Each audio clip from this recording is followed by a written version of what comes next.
très atypique. En fait, j'ai changé d'orientation plusieurs fois. Pour moi, ça s'inscrivait dans une continuité, mais c'est vrai qu'au premier abord, c'est peut-être pas assez compréhensible pour les personnes qui voient mon CV juste comme ça. Alors j'ai fait un bac technologique, donc lorsque j'étais au collège, c'est vrai que j'étais meilleure dans les matières artistiques, donc naturellement je me suis dit que je ferais un bac art appliqué et par la suite j'ai fait une licence de droit.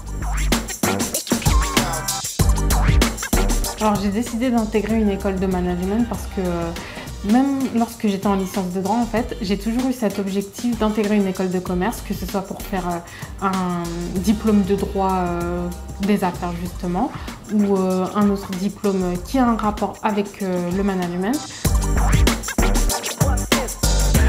J'ai eu l'aide de ma grande sœur déjà qui avait fait des études de droit auparavant. Et j'allais souvent voir la conseillère d'orientation, même si je faisais beaucoup de recherches par moi-même.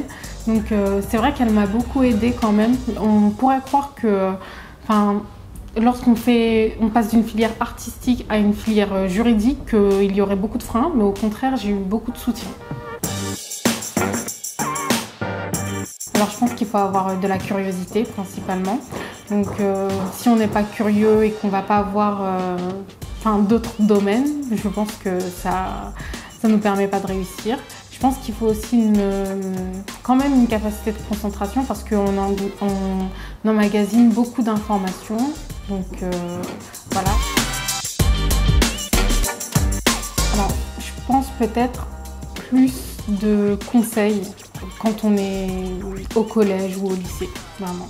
Et un peu plus peut-être, en fait, je pense que c'est vraiment des conseils qu'il faudrait tout au long de la scolarité, du soutien aussi parce que c'est très important et voilà.